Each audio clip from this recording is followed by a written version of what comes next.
So hi guys, আপনারা সবাই কেমন আছেন? আশা করি সবাই ভালো আছেন। আমি ভালো আছি। আজকে আপনার সাথে আরেকটি ভিডিও নিয়ে চলে আসলাম। আজকের ভিডিওটি হচ্ছে যে আপনারা সবাই তো জানেন কিংবা আজকের ভিডিওটি কি, সরি গাইস, আপনারা কি করে জানবেন? আসলে আমি তো ভিডিও করছি, আপনারা কি করে জানবেন? তো একটু মজা করছিলাম আপনার সামনে। আজকের ব্লগটি হচ্ছে যে আজকে আমরা গলফ মাঠে যাব, এবং গলফ মাঠে আমি অনেক কথা শুনেছি, এবং গলফ মাঠটা অনেক সুন্দর এবং অনেক বড়। সেটা দেখার জন্য আমি বলেছিলাম, সব বন্ধুদের সাথে কথা বলেছিলাম আমি। তো সব বন্ধুরা রাজি হয়ে গেল, খালি দুজন তিনজন বাদ দিয়ে। আসলে তারা একটু ব্যস্ত থাকার কারণে তারা আসতে পারেনি। আসলে হয় আপনারা গলফ মাঠ যেটা, এটা কি হয়তো আপনার জায়গাটি জানেন কি না সেটা জানি না, কিন্তু এটা শমশানগরের ওপাশে, মানে অনেক শমশানগর থেকে একটু অনেক দূরে পড়েছে। তো গলফ মাঠে আমরা এখন সব বন্ধুরা যাবো, কারণ আমরা 6জন বন্ধুরা আছে, মোট 6জন বন্ধুরা যাবো। দেখতেই পাচ্ছি আমরা 6জন বন্ধুরা একসাথে হয়ে গেছে। আপনারা শমশানগর বাজার কিভাবে যেতে হয় আমি আপনাদের ভিডিওতে দেখালাম না, কারণ আমি অনেক ভিডিওতে দেখিয়েছি শমশানগর বাজার আমি কিভাবে যাই এবং কি করে কি বাজারটি কি সুন্দর কত না সেটা আপনাদের দেখিয়েছিলাম। গলফ মাঠে যেতে আমার দুটি রাস্তা আছে, একটি বড় রাস্তা মানে এখন অনেক লম্বা রাস্তা, এবং একটি ছোট রাস্তা। তো আমরা ছোট রাস্তা মানে শর্টকাট যেটা রাস্তা, সেই রাস্তা দিয়ে চলে গেলাম। আর আপনাদের যে লম্বা রাস্তাটি রয়েছে সেটা আমাদের আসলে গাড়ি চলাচল করে না। আমরা গাড়িকে জিজ্ঞেস করেছিলাম যে ভাই সেখানে যাবেন নাকি, সেখানে তিনি বলে আমাদের এখানে গাড়ি চলাচল করে না। তাই আমরা সবাই বললাম যে শর্টকাট রাস্তা দিয়ে চলে যাব। তো শর্ট রাস্তা দিয়ে চলে যাওয়ার সময় আমরা দেখতে পেলাম যে সেখানে একটা চায়ের পাতার বাগান। আসলে চা পাতার বাগান আমার অনেক ভালো লাগে, আর কাদের ভালো লাগে সেটা আমাদের কমেন্টে জানিয়ে দেবেন। আসলে চা পাতার বাগান শোনার পর আমি সবাইকে বললাম যে চলো এসে এই রাস্তা দিয়ে চলে যাব। আসলে আমার চা পাতা অনেক ভালো লাগে, তারাই সবাই বললো যে চলো এই রাস্তা দিয়ে চলে যাবো, সবারই চা পাতা বাগান ভালো লাগে। তারপর এখানে সবাই পিক তুলে ছবি তোলার পর আমরা আরো হাঁটা ধরলাম, মানে রাস্তা দিয়ে হেঁটে হেঁটে চলে যাচ্ছি। এখান থেকে বেশি দূরে না, সংক্ষেপের রাস্তা বলে। তারপর আমরা চলে গেলাম। দেখতেই পাচ্ছেন চা পাতা বাগান। চা পাতা বাগান দেখতে অনেক সুন্দর। আসলে সিলেটের নাম করা, সিলেটে চা পাতা বাগানের জন্য সিলেট নাম করা। তারপর আমার এক বন্ধু বলেছে এই রাস্তা দিয়ে গেলে আমরা একটা পুল পাবো, সেই পুল দেখতে নাকি অনেক সুন্দর।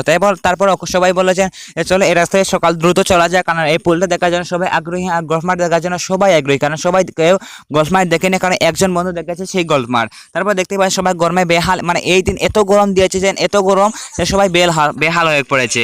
তো গাইস আমরা সবাই গল্প করতে করে চলে আসলাম। আর সামনের দিকে আমরা সেই পুলটি দেখতে অনেক সুন্দর। আসলে আমি দেখে অবাক হয়ে গেলাম, কারণ আমরা যে পাশে আছি সেই পাশে হচ্ছে শমশানগর, আর আমাদের যে বিপরীত পাশে সেই পাশটি হচ্ছে আলীনগর। তারপর আমরা দেখার জন্য দ্রুত আগ্রহী হয়ে গেলাম, এবার সবাই দূরে দূরে চলে যাচ্ছি, এবং দেখতেই পাচ্ছেন সেই পুলটি দেখে আমরা চলে অবাক হয়ে গেলাম। সেই পুলটি এত সুন্দর যে আমি আপনাকে কি বলবো।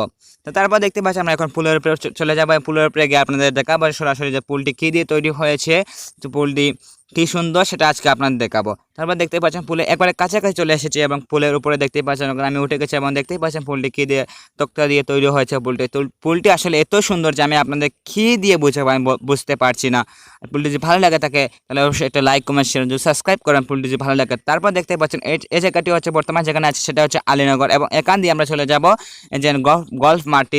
দেখতেই পাচ্ছেন আমরা গলফ মাঠে চলে এসেছি, এবং গলফ মাঠে চলে আসার পর সবাই এত আনন্দ যেন সবাই ফালাফালি করা শুরু করে দিয়েছে। তারপর দেখতে পাচ্ছেন এত বড় গলফ মাঠটি আমি আপনাদের কি বলবো। গলফ মাঠ সবাই দেখার পর দেখতে পাচ্ছেন সবাই যে গরমের জ্বালা ছিল সেটা উড়ে গেছে, এবং সবাই আনন্দিত হয়ে গলফ মাঠ চারিদিকে ঘুরতে দেখছে। তারপর দেখছি আমিও আপনাদের দেখাচ্ছি, এবং আমি স্বয়ং দেখছি গলফ মাঠ দেখে আমি অবাক হয়ে গেছি, সেটা আমাদের গ্রামের চেয়ে অনেক বড় গলফ মাঠটি। তারপর গলফ মাঠের যে গাছগুলো রয়েছে সেটাই অনেক সুন্দর, মানে গলফ মাঠে এখানে গলফও খেলা হয় সেটা আমি বিশ্বাস করিনি। তারপর দেখতে পাচ্ছেন গলফ মাঠে যে গাছ থেকে আমি গাছ দেখে অবাক হয়ে গেছি, সেই গাছ থেকে যে আমরা রাবার।